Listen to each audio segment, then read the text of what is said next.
मेरे साथ मारपीट की घटना इसलिए हुई कि ये पुलिस अधिकारी मुझे बताते हैं कि वकील साहब आपकी दाढ़ी बड़ी थी इसलिए आपको मार दिया। असल में वो आपको मुसलमान समझ रहे थे। तो मेरा कहने का मतलब यह है कि अब आप क्या दाढ़ी देख के मारोगे, किसी कपड़े देख के मारोगे? इसमें हिंदू मुसलमान कहाँ से आ गया? आप संविधान की ड्यूटी कर रहे हो।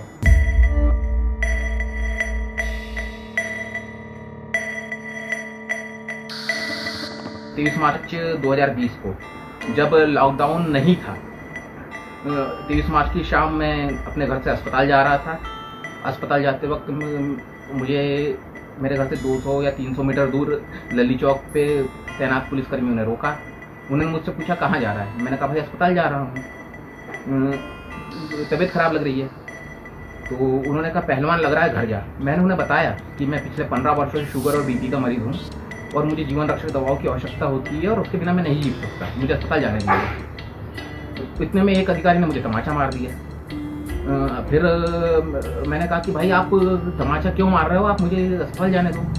उतने में और मैंने ये भी कहा कि आप अपने संवैधानिक दायरों में रह के काम करो।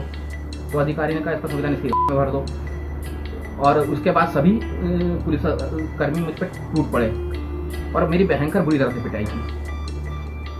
अब इस घटना की शिकायत मैं दूसरे दिन एसपी साहब से की, मुख्यमंत्री महोदय से की, डीजीपी से की। मेरे साथ मारपीट की घटना इसलिए हुई कि ये पुलिस अधिकारी मुझे बताते हैं कि वकील साहब आपकी दाढ़ी बड़ी थी इसलिए आपको मार दिया। असल में वो आपको मुसलमान समझ रहे थे। इस घटना की रिकॉर्डिंग मेरे पास है।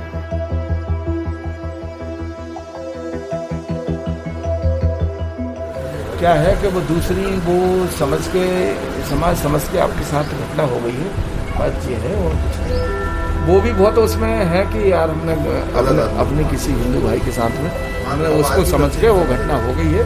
हमको किसी से बैर नहीं है। पुलिस जब भी हिंदू मुस्लिम राइट होता हिंदुओं का ही साथ देती, ये मुसलमान भी जानते।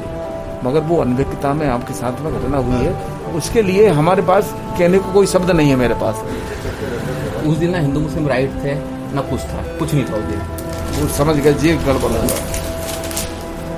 तो क्या आप मुसलमान समझ के मार दिया मुझे? हाँ वो ही समझ वो घटना हुई, क्योंकि वो दाढ़ी तो मेरी कब से बड़ी है, कभी घटी नहीं है। वो वही इस कारण वो गलत हिंदू है।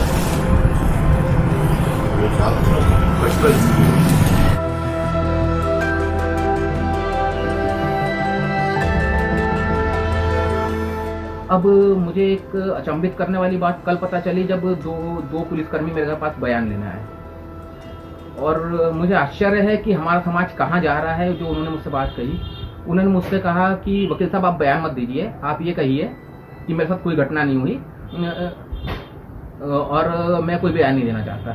मैंने कहा भाई मैं ऐसा क्यों करूं, जब मेरे साथ घटना हुई है तो मैं बयान दूंगा। उन्होंने मुझ पर दबाव बना रहे हैं कि आप पुलिसकर्मियों के खिलाफ बयान न दे, कथन न दे।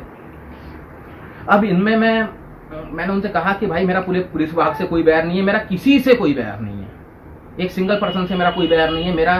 मैं सिर्फ न्याय चाहता हूँ और जिन लोगों ने घटना कारित की मैं उनके खिलाफ कार्रवाई चाहता हूँ। तो पुलिस वाले फिर भी नहीं माने, दबाव बनाते रहे और फिर मुझसे कहते हैं कि आप दोनों भाई वकील हो, अगर पुलिस से दोस्ती कराओगे तो दोनों की वकालत अच्छी चलेगी। मेरा छोटा भाई भी वकील है और यदि आप पुलिस से बैर रखते हो तो कभी आपको झूठे मामले में फंसा देगी।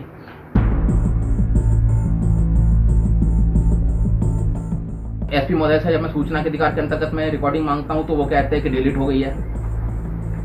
मतलब मुझे लगता है कि एसपी भी स्वयं सबूतों को नष्ट करने में लगे हुए हैं। वो फुटेज अगर होता तो दोनों तरफ से चीजें हो जाती और सिमिलर डेट पे लिखा गया था, लेकिन चूंकि फुटेज 30 डेज तक वो रहता है, उसके बाद नहीं रह पाता, उसमें सिक्योर नहीं हो पाया। तो दो चीजों पे इसमें चीजें आ रही हैं। एक तो इन्होंने हायर ऑफिशियल्स को नहीं इन्फॉर्म किया, neither me nor the SP sir, and secondly they have not secured the footage.